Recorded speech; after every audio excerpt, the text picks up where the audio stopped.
So, Are we welcome. live? We're live. We're live here, and today we are going to get curious with Greg Carlson. So, thanks for coming in. Yeah.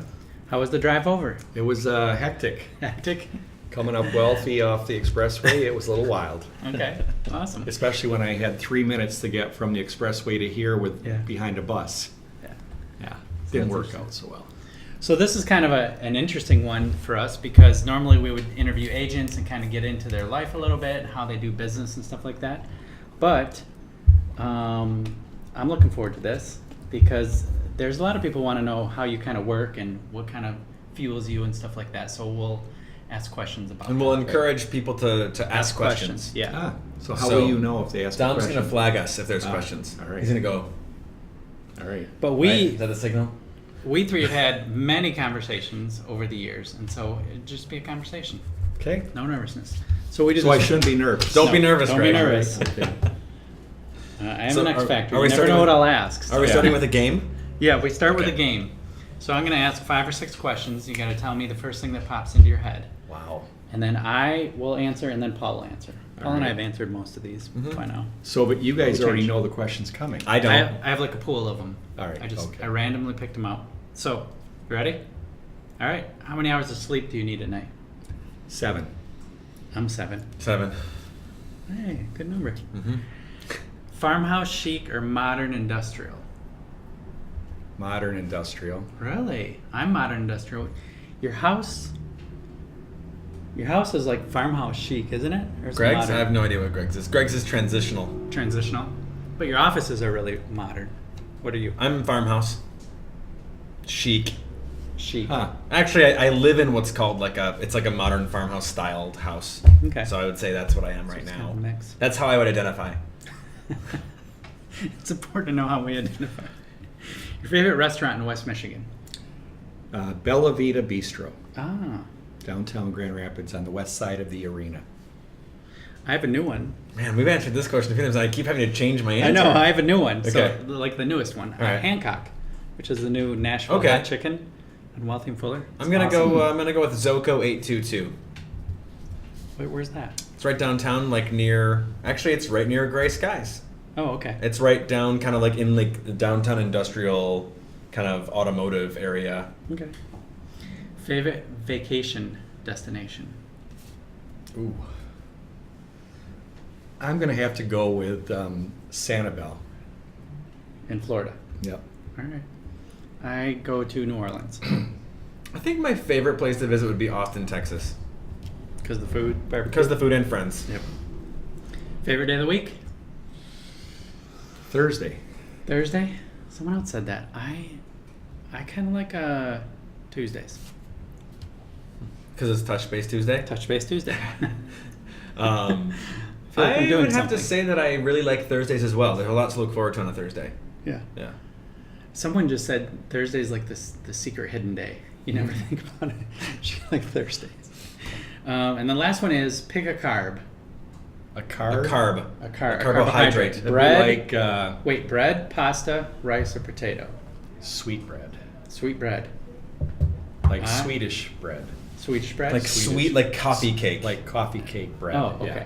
Danish? Well, Dessert that would bread. work, yeah. All right. Yeah. I'm a rice guy. Okay, what were the options again?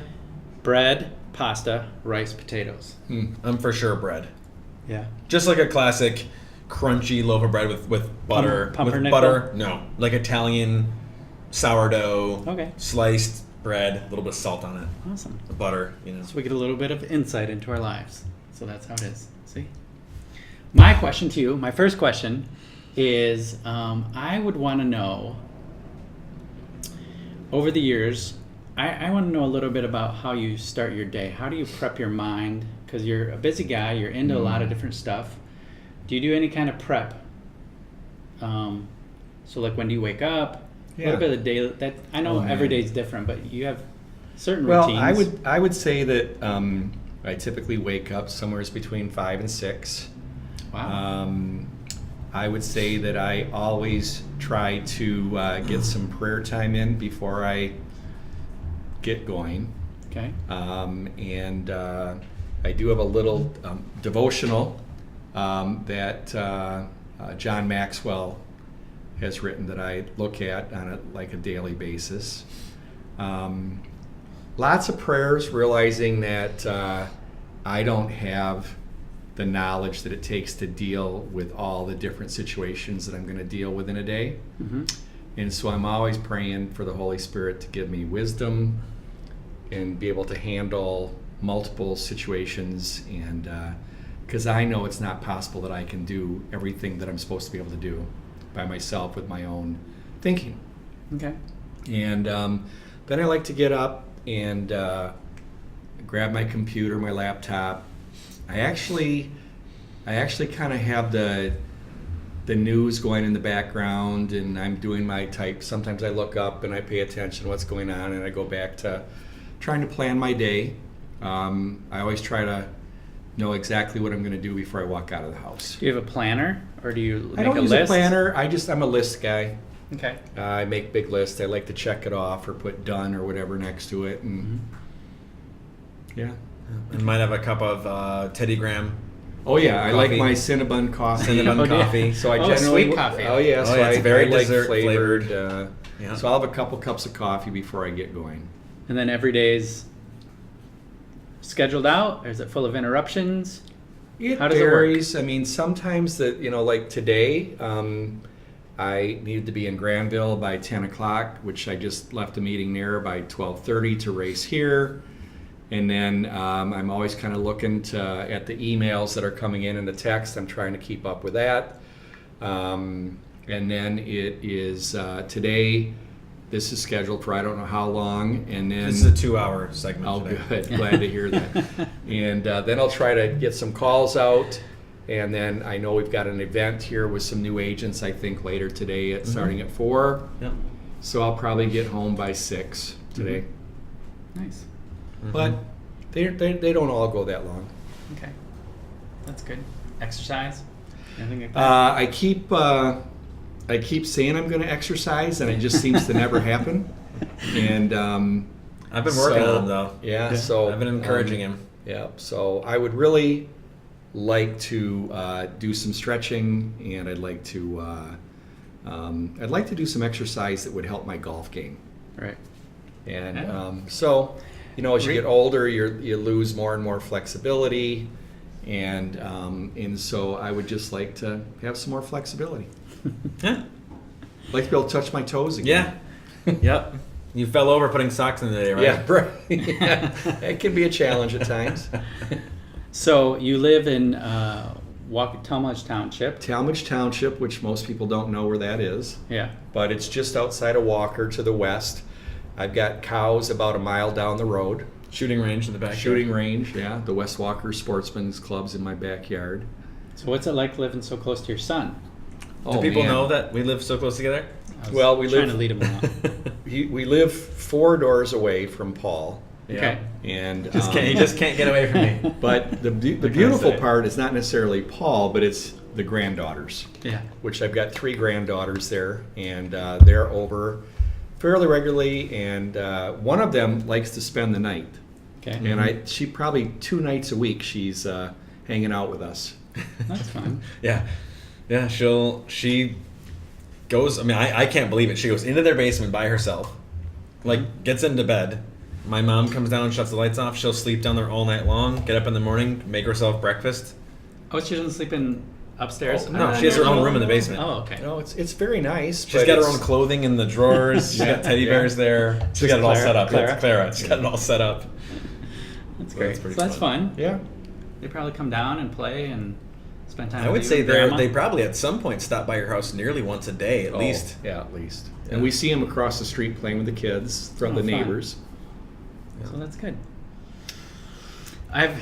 You can jump in with I am. questions Yeah, that this you is want. good. I know the guy pretty well, so Yeah. sometimes what can I ask him? So here's another question. Can you tell me why you like real estate as an industry for people? And we often talk about it's a great opportunity, and everyone should deserve a chance.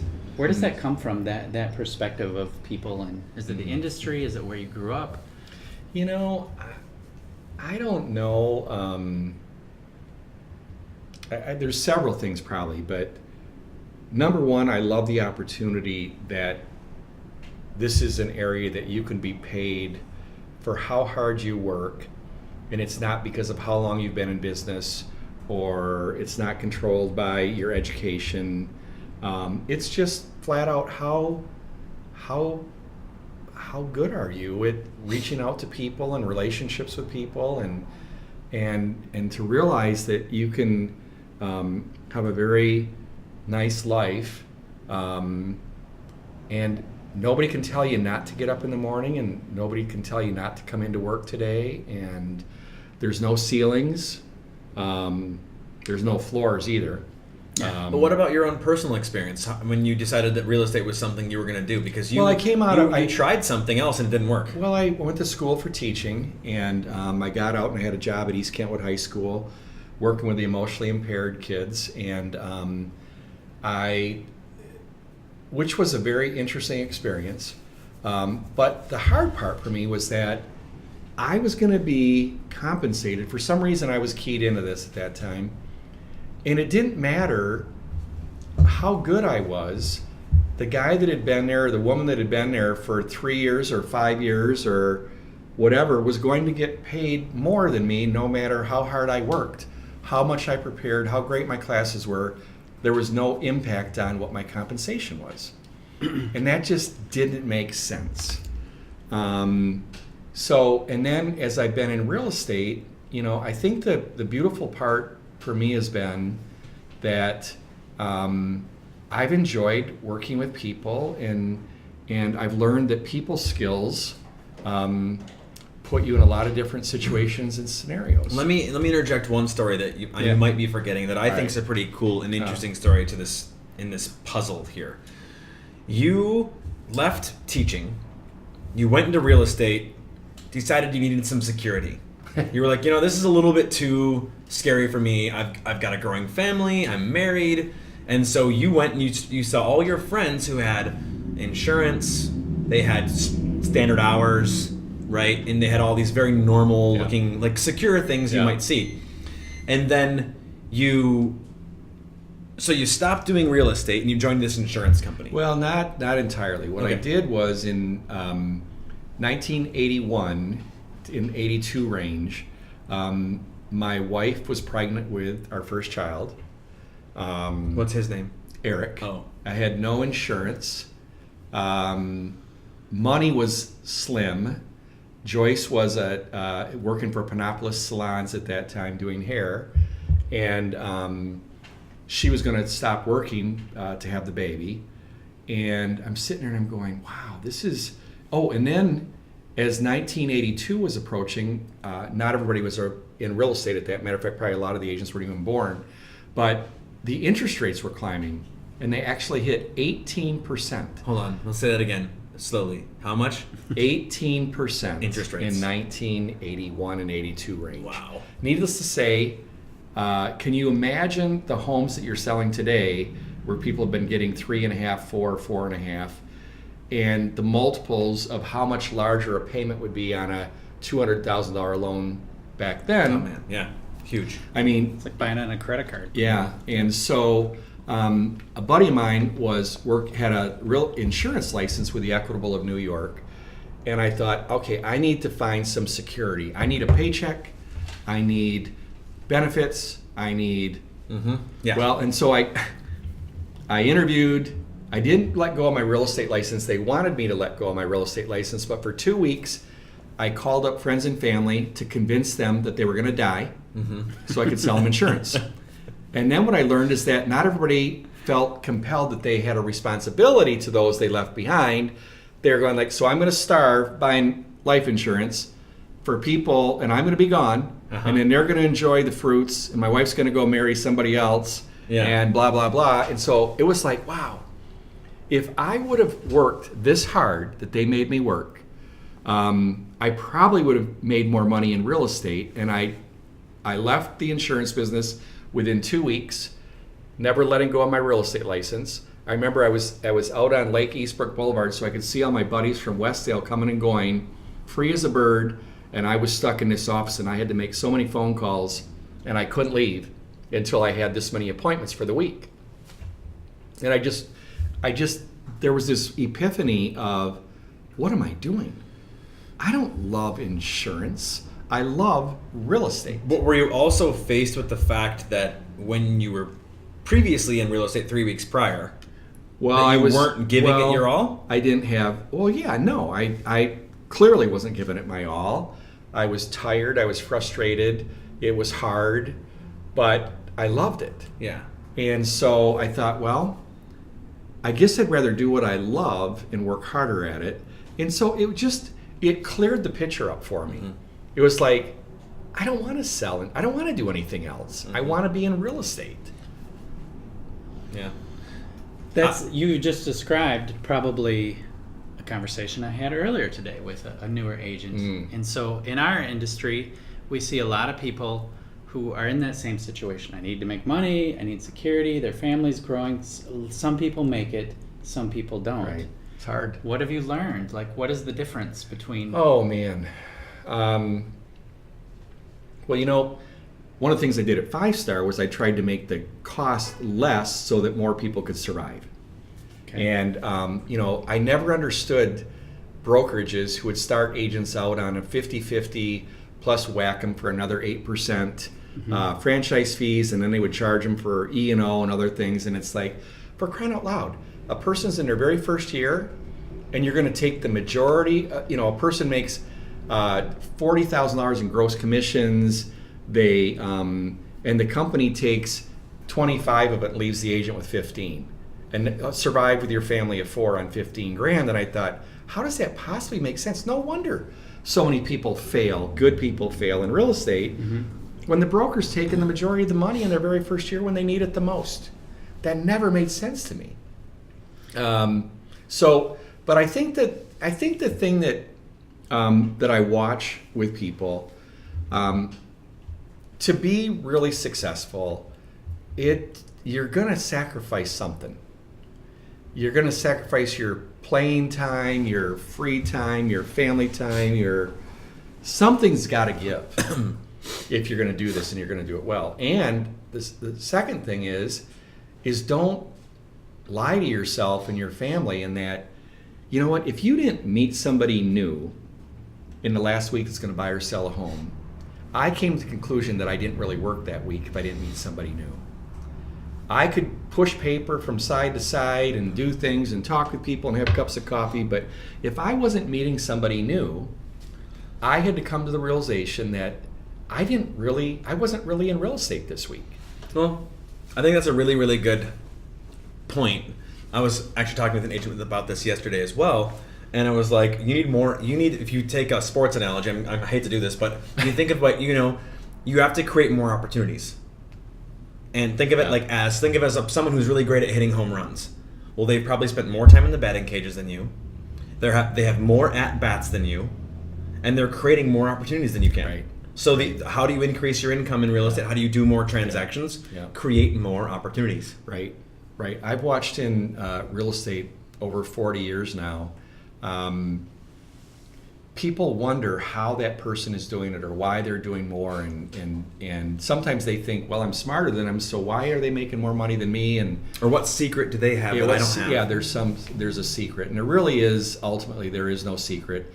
What I've come to believe is that the person that reaches out and touches more people throughout the week, who is more visible throughout the week, whether that be joining a club or being part of some group or anything that you can do that you love, and really being around other people that are similar minded and like the same thing. People that are like themselves, right? And so we always talk about know, like, and trust. And somebody has to know you first before they can like you, and they have to like you before they're going to trust you.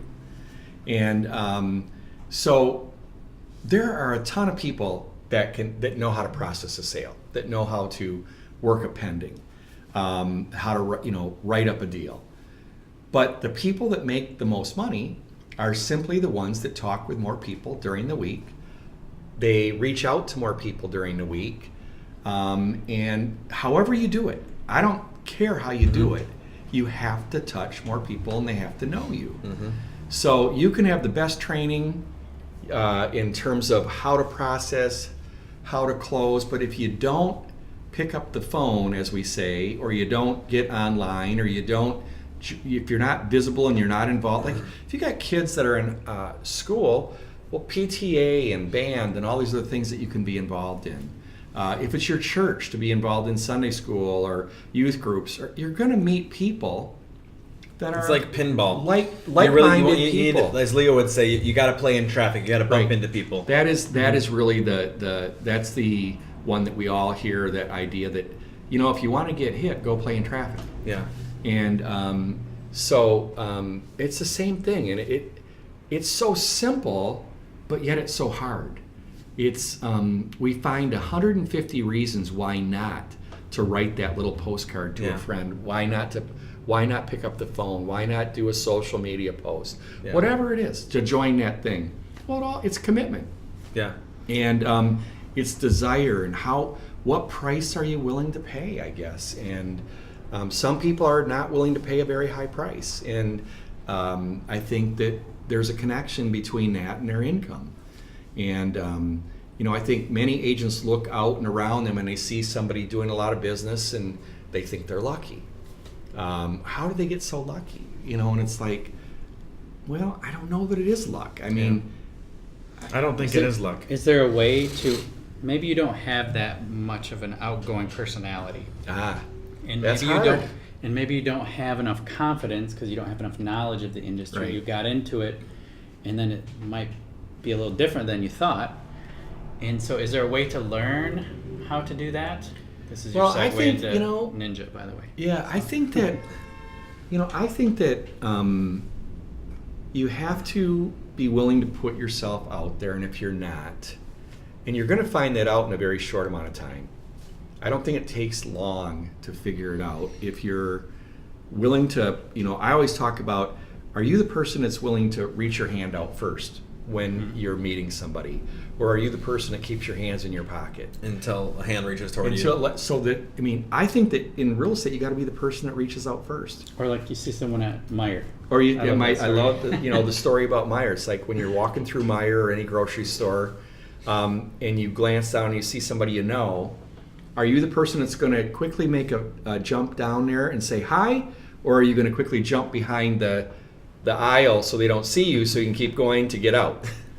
And to me, if you're in real estate, I think you kind of got to be that person that reaches out first. If you're driving down the street by your house and there's a couple people walking on the sidewalk towards you, do you wait for them to wave first because you don't want to be the person that waves and you don't get a response, or are you just willing to just put it out there and wave? And what I have found when I drive down the street, if I raise my hand first, they almost always wave back. If I don't wave, they almost always don't wave. Mm-hmm. And so it's like most people are with their hands in their pockets today, and I want to be that person that just, hey, and you know what? Why not be the person to reach out first? Sometimes Be the first to wave. Be the first. Be the first to wave. Yeah. Be the first wave. Yeah. New T-shirts. Yeah. Hashtag coming. Hashtag wave first. Yeah. So, and you just made a comment about Ninja, and I talked with the staff the other day about Ninja too, and I can't imagine a better training ground for what we're talking about. We haven't announced this yet, but Ninja is coming back this fall. Yes, it's September 20. Mary, what are the dates? 23rd to 26th, was it? September 23rd. Yeah, it's like $795, and sometimes people look at that and they freak out and they're going, $795. I'm going, and there is Five Star does not make money on this. That is the rate for the food, the building, and the event. Right. So the point being is that I'm committed. I think this will be our 5th year, maybe, or 6th year. I'm not sure. We've done it quite a few times. And I reached out. As a matter of fact, I had Mary reach out, or somebody reached out the other day for me and asked the agents, that have been there, was it life changing? And because if you're going to spend 4 days and you're going to go to an event and pay almost $800, I kind of think I'd like it to be life changing. Should be good, right? Should be good. And I have seldom seen somebody go to Ninja, excuse me, and not come away. And what I've seen them come away with, I think that the number one reason why people don't reach out is they don't have confidence. Yeah, well, it's I can tell you because I've had a lot of conversations. It's one is not having confidence. The second thing we hear is I don't know what to say. Right. The third thing is I'm embarrassed because it's been so long since the last time I reached out. So Ninja addresses those items, and they teach you what you can do simply without really having to step that far out. And 4 is I don't want to sound salesy. I don't want to be pushy. Those are the 4 top things. Right. So, but those are, I mean, they're real, but they're also kind of lame excuses in a way. You can find another way. Don't let those things be the roadblock. Go around the roadblock and figure out another way to have that conversation then. So Ninja, I mean, I've actually seen it where they got the postcards lined up. Well, here's the examples. It's in the book. I mean, they tell you exactly how to write it, what to say, and it's real because they're about relationship. And Ninja's never been about sales. It's been about relationship. And I feel like that's how I've always kind of, from the day I started in real estate back in 1978, I thought, you know what, if this is about sales technique, if this is about being a silver-tongued sleuth, if this is about being that life of the party guy, that's not me. I'm gonna fail. And I guess if that's who wins, then in this game, then I guess it's over for me.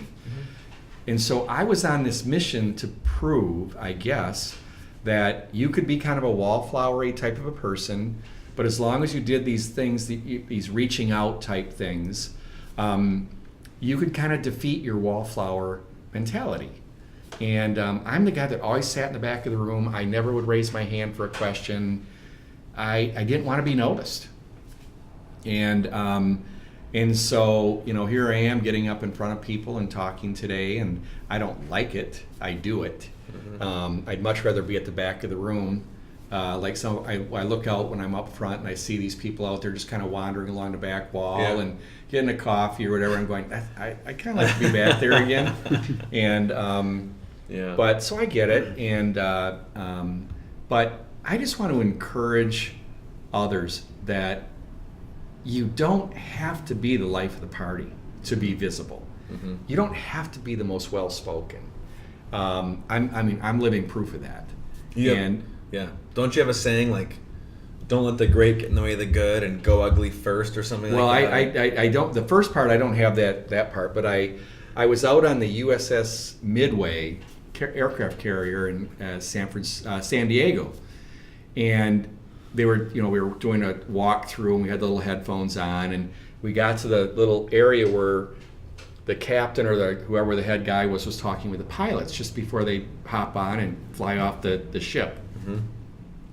And the saying that was on the chalkboard was, go ugly early. And I was like, what the heck does that mean? And you know what? These fly boys are pretty boys, right?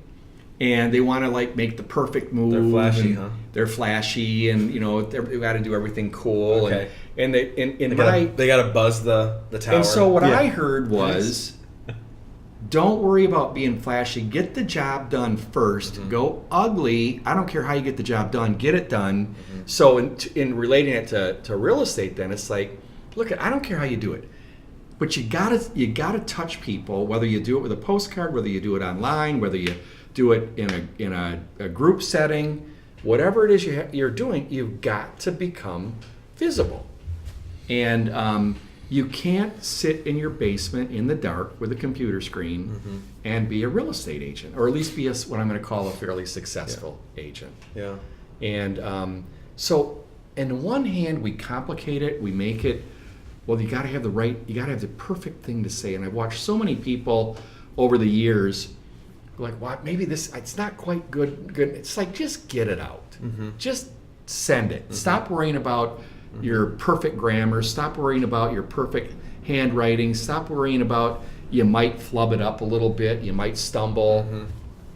All these things are there to prevent you from being who you can become. And stop using those excuses. Stop being a victim. You know, I one of the things that I stumbled upon throughout the years is just all the different ways people are victims. And I keep thinking, wow, if you're a victim, I mean, if you complain and whine, you basically have said somebody else is controlling what I'm capable of doing. And I just, that repulses me, that I don't want to think that somebody else has any control over what I'm going to do today or this month or this year or whatever. And so I have worked on taking responsibility and not being a victim in every aspect of my life. And trying to think of an example I could give, when I'm in sales or whatever, of, I didn't, I can't even think of maybe you guys can help me out here, but when you have a deal fall through and then you start to blame your seller, or you blame this. Or you blame the other agent. Yeah. And it's like, well, if you were the listing agent or you're the buyer's agent, you had the ability how to draft that contract. Mm-hmm. And if you would have drafted it in a certain way, you would have had total control. If you were in a rush and you didn't do certain things and you didn't take your time, now you got a problem and you're on your back looking up. Mm-hmm. And it's like, it was all created because you did it. So I think that you have to own up to that. And the other agent could be being a turd at that moment and not being nice and whatever, and being harsh. And it's like, well, you know what? You did it. You caused it. You didn't take the time. And or you weren't smart enough at that moment, mm-hmm. or you weren't well read enough at that moment because you haven't been learning more and keeping up on better ways to put that in writing.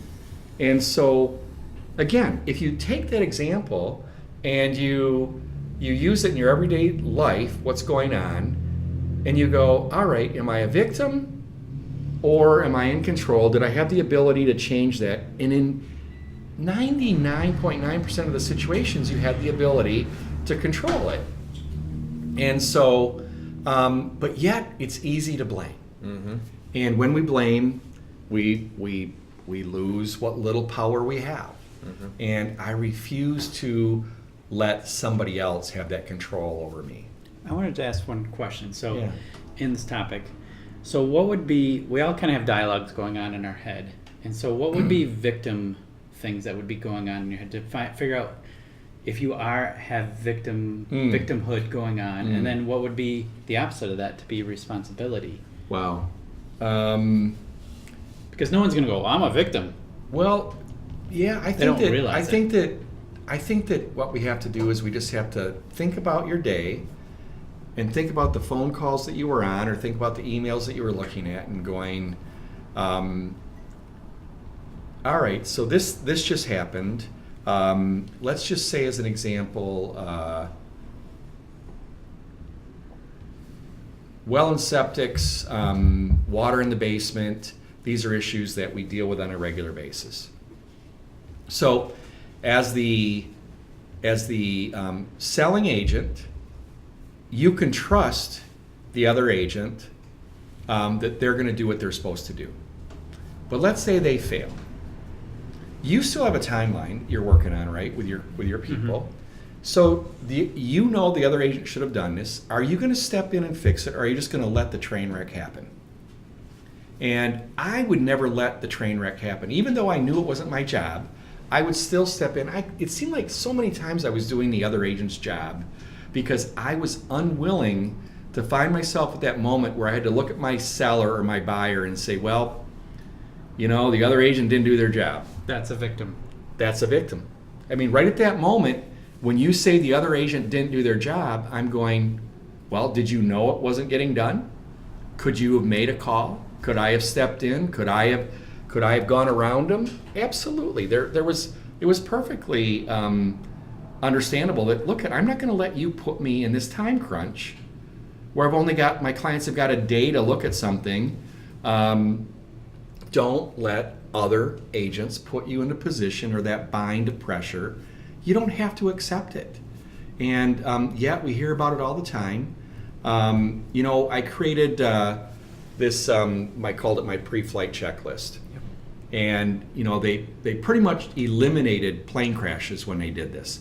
They made 30-year experts as well as first-year people do the exact same checklist.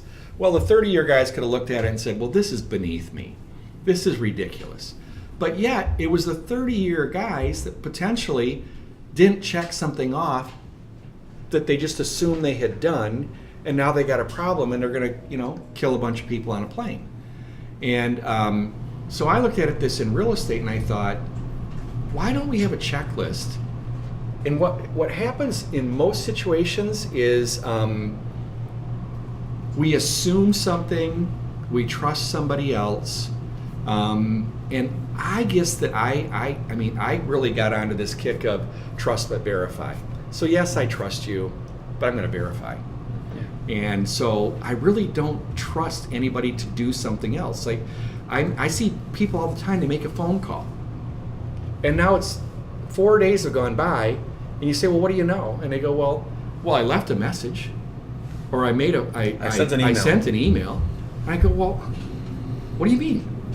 So the person doesn't call you back. This is critical, and you just sat there and waited Tuesday, Wednesday, Thursday, and now all heck hits the canvas, and now you're mad at the other person. Yeah. I mean, that's silly. When you know what to do, you should do it, and don't allow somebody else to put you in that position.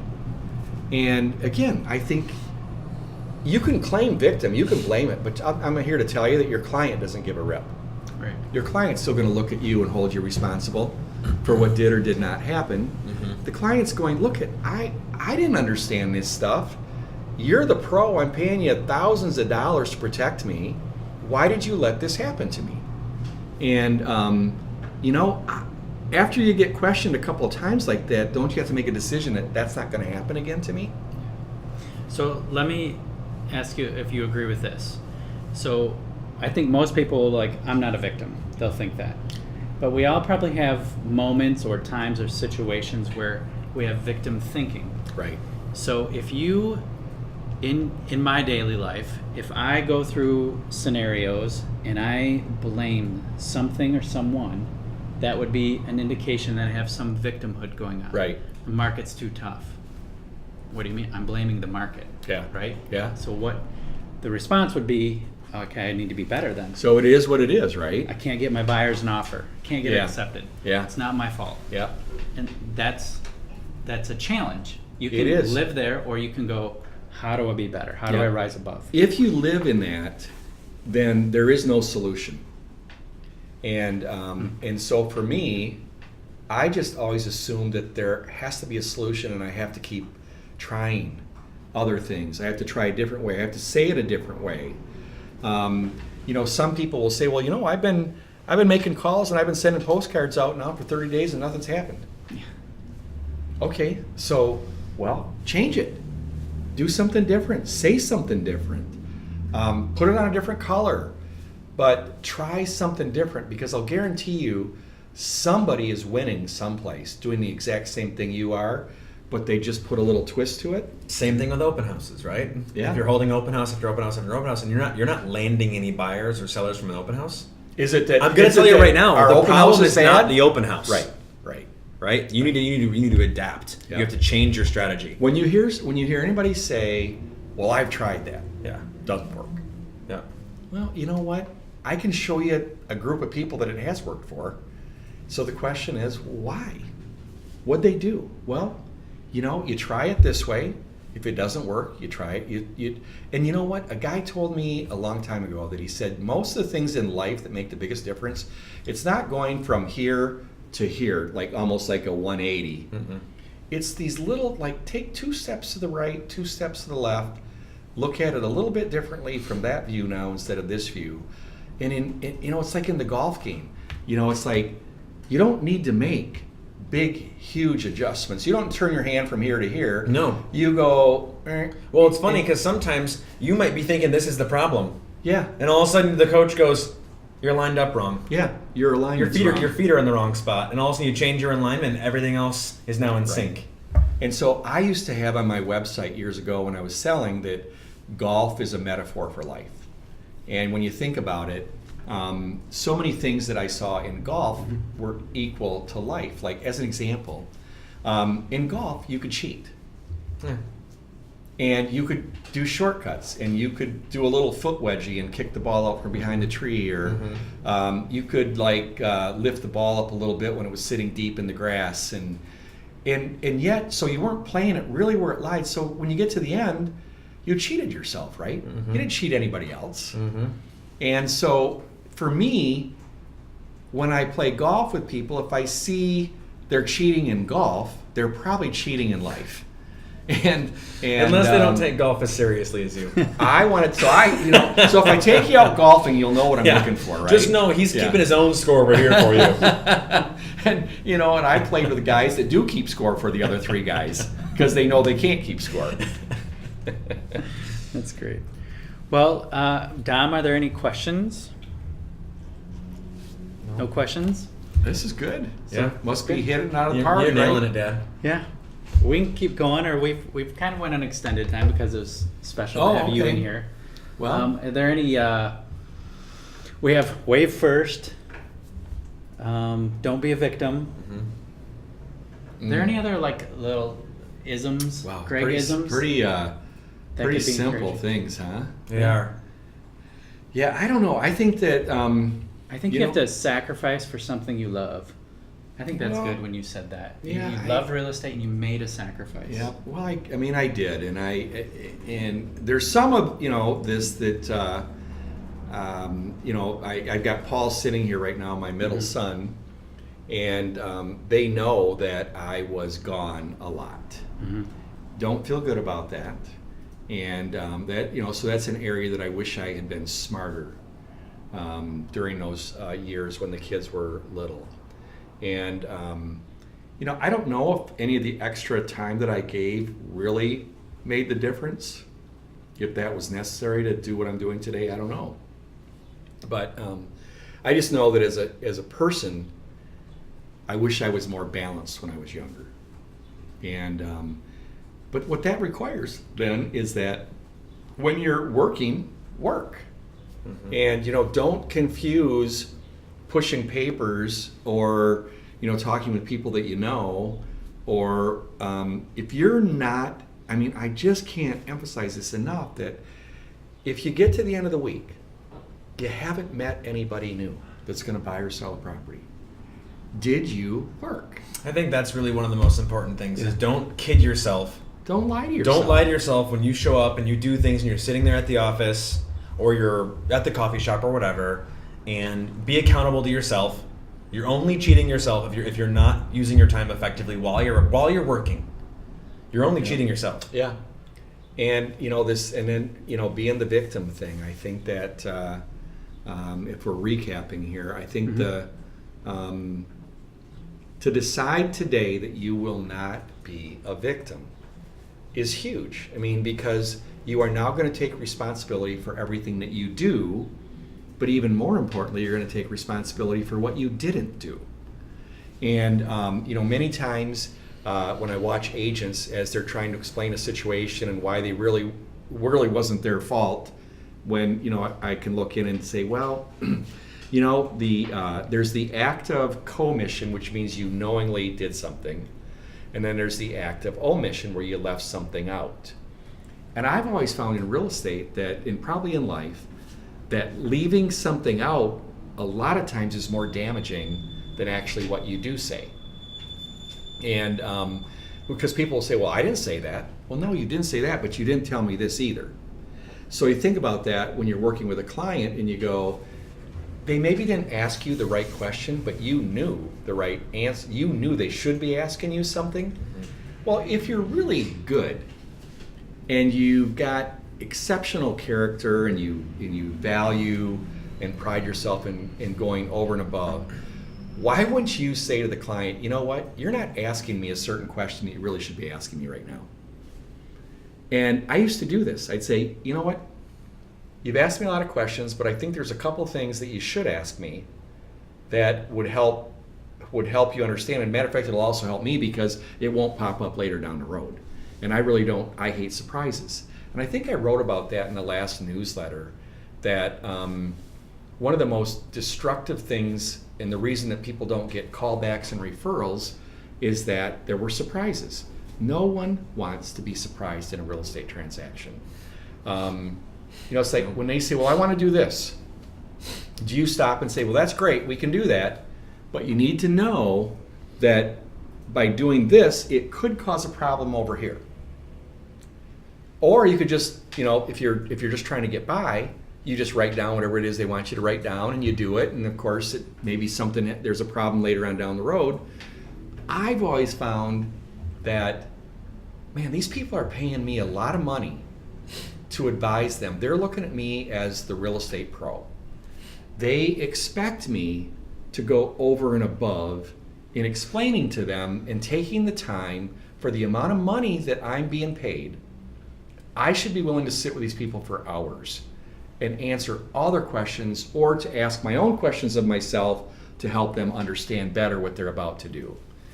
I can think of multiple, today, let me just use the example of a real life thing we're dealing with today.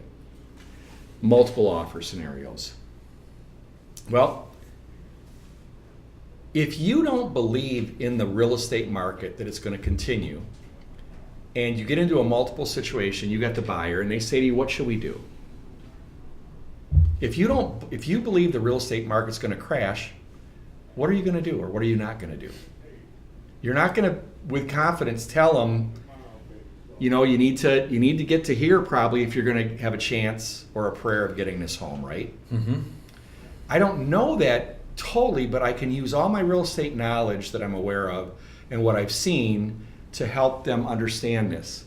So the agents that don't believe in the real estate market right now are not going to be able, with confidence, to encourage these people to give it their best shot, put their best foot forward. And so what's going to happen is that buyer's going to lose and lose and lose and lose. Yeah. Well, there's not an action. They're not living in reality right now, because you might have an opinion about the market, but the market is its own thing. It's its own energy. I can't beat the market. If the market, for example, if the average sales price is $230,000, how am I going to beat that? Yeah. How do I come in 20% below value? I talked with an experienced agent this morning, and I said, so you were down a little bit last year. He said, yep. He said it was my problem, and it was partially, he said, connected to the idea that I was concerned about the market. I thought it was going to blow. Mm-hmm.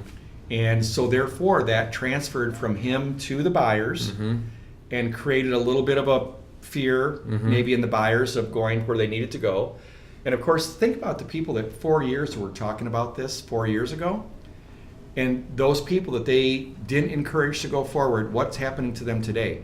Oh, man. They could have bought it for $20,000 I can't more. tell you. Now they're paying $80,000 more for the same house. I remember back in 2011, 2012, when the market first shifted in 2012.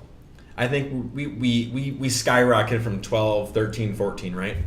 And I think a couple years into that market, let's say 2014, we're a few years into this new market. I remember people going, screw it, I'm not buying a house. I'm waiting until this thing turns the other direction. Right. And yeah, you could have bought a house for $155,000 mm-hmm. that is now worth $225,000. Right. And you know what? We didn't know. No. But none of us we can knew. only deal, but you can only work with what you have right. to deal with today. Right. And you know what?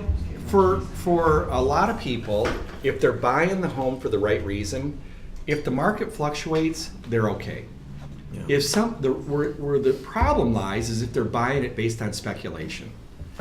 If this is the home, you've got it. Obviously, we don't know about jobs and whatnot, but if you use all the facts you've got, and in the end, I think what we have to do is present both sides of the story. They say, look, it could go here, and it could go here. I can just tell you though, today, you're probably going to need to be here if you have a chance. Yeah, if you want a house. If you want the house, I'm not telling you what to do. I'm not forcing you, mm-hmm. But I'm just encouraging you. Mm-hmm. And to try to look at this from all perspectives, because you know what? Who wasn't taught at some point in their life, you never pay full price? Well, guess what? If you've got that philosophy today, you're probably not going to buy a home. No. You're going to lose. You know what I always tell people? I go, listen, here's the deal. You have to in order to win a house in a competitive market, you have to be the most aggressive person in the room. Pretty much. Think about Pretty it. much. Through terms, through financing, through Waiving- down payment, waiving through waiving things. this, through waiving that, through, you name it. Yeah. Escalation, you name it. You have to be, in some scenarios, you have to be more aggressive than 30 other people. How does it make you feel? It goes against the grain. It goes against everything that we've been taught. Like I said, we've all been taught you never pay full price for anything. And but with that mentality, you've been sitting on the sidelines now for about 7 years in a row, right? Yep. I mean, since 2012, the prices have done nothing but go straight up. We've gone up The average over 100%. the average sales price in Grand Rapids was in 2011 was 107. Today it's right now I think it's about 230, 235. Yep. And then people talk about the affordability and they go, well, how do these people out west buy? How does a young family or young people how do they buy a home for 700, 800, $1 million? Well, they're allowing them to spend 60% of their gross monthly income on housing. They don't do that here. You can't get qualified in Grand Rapids right now, I don't believe, to go up to 60% of your gross monthly income. If the prices go up, at some point they will adjust to allow people. I'm not saying that's good or bad. No, I'm just that's saying how they deal with it. That's how they deal with it. And today in Grand Rapids, the average. You look at the average price here versus like a Cincinnati or an Indianapolis or Minneapolis. It's like, man, those prices. In relation the average to price in are relation- they're yeah. $350. Yeah. I was actually just talking about this on the Facebook Connect page with Lauren Carlson, about how, anyone who's lived here for the past 15 years, we've seen the market go from an average of 165 down to 106 and now to 235. So we feel like, oh my gosh, this is insane. Right. But if you look at similarly sized marketplaces, Right. we are actually considered affordable. Oh, we're very affordable, and there's what they call the affordability index. You can go into any community, and they've got a factor. They take the average income, and they take the average sales price, and they come up with a factor. And we have Grand Rapids is still very affordable. San Francisco, LA are very unaffordable.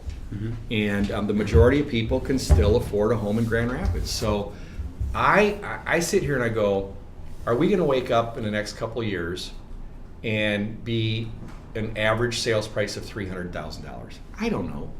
But I think that Grand Rapids is a wonderful community, has many, many assets, and there are multiple reasons why the people are looking into, let's say, West Michigan and saying, West Michigan has got a lot of things going for it. Very affordable, good jobs, good income, good environment to play in, work in, work ethic is strong. A lot of different factors why they see this. We have a question. Ah.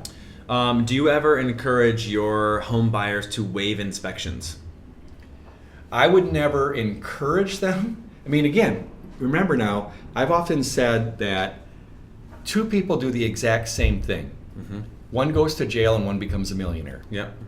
And you go, well, why? What are you saying? And what I'm saying is that there are very little differences sometimes in how people say something, but one of them is appropriate and one's not. So in this case here, I would say to people, here's what others are going to probably be doing. This is an option. This is an option. I'm not going to say, I would never say you must do this to win, because You'll now be in big trouble. I put myself out there. As a matter of fact, I'm not even going to probably give them the name of the inspector, because if I give them the name of the inspector and it's a bad inspection, they're going to hold us accountable anyhow. But in this scenario, I've worked with clients where they have waived inspections. Well, and again, the question is would I ever encourage somebody to waive inspections? And the answer is probably no. But I'm still going to say it in a way that, I'm going to tell you, these are some of the things that are going on. They're waiving inspections. They are doing an escalation clause. They are Appraisal guarantees. They're given appraisal guarantees where if the appraisal comes in low, they'll cover up to a certain gap. None of these do you have to do. Will somebody do this on this house here? It's possible. And if they do it, and your offer is exactly the same as the next person, but that person has waived inspections, has an escalation clause, or has is going to say they're going to cover the short, or if they're a cash buyer. I mean, ultimately, the hardest thing right now is if you got a bunch of people with FHA and VA offers competing against cash. Cash is probably going to win all the time. But to go back to the question, on my own personal home that I sold, I took an offer that was $5,000 less that waived inspections. Right. So I guess if the question is, would you encourage it? The answer is no. We're not quote unquote encouraging it. But what we are saying is these are 3 to 5 options you can do that will push your offer to the top of the pile, and you can check the box. Right. I'm never going to go in writing and say you should do this. You should waive inspections. You should. But again, I want them to understand. You wouldn't say I will not represent you unless you have inspections. No. So you present the option. Right. What I'm trying to get to, Greg, is you keep saying I won't encourage it, but are you willing to say this is an option and I will represent you, and this is something you could do if you guys talked about it at home and you decided to waive inspections? Yeah.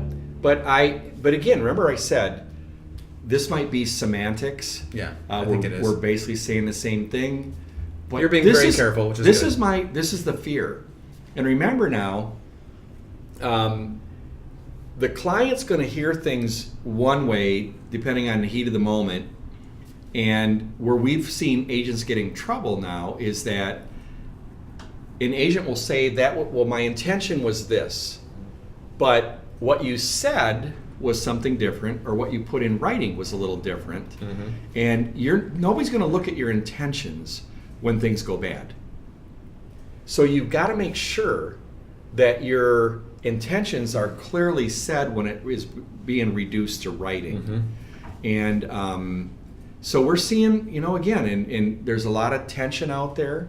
People that have made 4 or 5 offers and lost 4 or 5 houses in a row. Think about what that would feel like. Mm-hmm. That's difficult. They might start blaming you. Mm-hmm. That you're the problem. Mm-hmm. And that blame thing again. Yeah. They don't want to take responsibility that they refuse to try any of those things. They're just going to say, you're my realtor and you didn't get the job done. Mm-hmm. 4 times. 5 times. 6, 7. That's good. Any other questions? Well, is there any closing comments you would want to encourage people who watched? And what will happen is this was viewed by, I don't know, 10, 20 people, but then it'll be viewed by almost the whole company over the next couple of days. So we can watch that for you, and if they had specific questions for you. Yeah, let me know. But is there anything that's on your heart left? No, I just think this is the greatest opportunity, which one of you guys mentioned at the very beginning. I've always believed that I don't know of too many areas left in our economy where you have this opportunity. Mm-hmm. And and generally speaking, when there's an opportunity for a high reward, there's generally high risk. And I'm going, wow, so where's the risk in this? It's like a 40 hours of class time, a test, a couple $100, $1,400 a year. You get all your licensing stuff, and you don't have to go out and buy $100,000 worth of inventory. You don't have to sign a lease, a 5-year lease on a building. You don't have to go out and hire people. You can do a lot of things for virtually no money with the internet and social media and whatnot. And I'm going, and yet you can make $500,000, $250,000, $750,000, $100,000. And it's like, where today can you go with that low of risk and have that much of an opportunity? I don't know. And so I just want to encourage everybody that you have an incredible opportunity. If you haven't, be honest with yourself and acknowledge if you really haven't done what you're supposed to be doing, and then decide to make a change. And And again, it's probably not going to happen overnight. I've often said, and everybody that knows me, that's been around me, I often use the example of like take a coffee cup and start, every time you meet a new person, tear off a little piece of paper, throw it in the cup. Well, in the early stages, nothing's probably, and picture each one of those as a potential deal or a referral or a sale or whatever. And in the early days, it's way down in the bottom of the cup, there's a couple pieces of paper, not much is going to happen. But if you keep filling that cup up and you keep doing the right thing, you keep reaching out, you keep talking to people, you keep showing up, you're visible, eventually the cup is heaping full. And you might be over here looking at something over here, but all of a sudden something falls out of the cup on this side because it's so full of leads. And all of a sudden, so you say, well, how do these people do all this business? Well, the point being is their cups are full with leads. And there's not just a few. Mm-hmm. Many people get, you get a hold of a buyer and you go, you lie to yourself again. You're the victim, and you think this is a good person, and they told you things. It's up to you to decide if that person is real or not. And you need to be honest with yourself about, is this a real buyer? Are they really going to be willing to do what you got to do in this market? And if they're not, then they're not really a lead. So don't tell yourself you've got a real lead. Don't go home and tell your spouse, boy, I've really got this serious buyer, when you know in your heart of hearts that the likelihood is they're not going to do it. They either don't have enough money, they don't have enough income, they're not motivated enough. And it's like, a seller doesn't have to be that motivated today to sell. When we were in the tough times, the seller really had to be motivated so you could go out and get a bunch of listings, and anybody lists their house to you because they were just trying, right? Today it's flipped. So today it's the buyer. If the buyer's just going to try, they're probably not going to win. So don't tell yourself the story that you've got one and you're going to hang on to it, because that'll prevent you from going out and meeting new people over the next week who are really going to do something. And so I think you've just got to be dead nuts serious in evaluating who's in your sphere right now. Is this a real buyer or is this not? Mm-hmm. Is this a real seller or is this not? And I think that a lot of the people that I've seen over the years that get out of the business are the ones that were unwilling to be honest with themselves and say that I'm just going to flush all these people. I don't think any of them are real. And go out and get all new people and fill their cup up with all new people. But that's scary because, holy cow, I've got all these people, I got these names, they might do something, I might miss out on something. And in reality, it's preventing you from going out and getting a real person mm-hmm. that's really going to do something and is serious and is motivated. Got it? Got it. It's great. All right. Thank Greg. you for your time. Yeah, it was awesome. Hey, thank you. Should I do the high five of the day? You have to. Thanks. All right. All right. Okay. Thanks, Tom. Adios.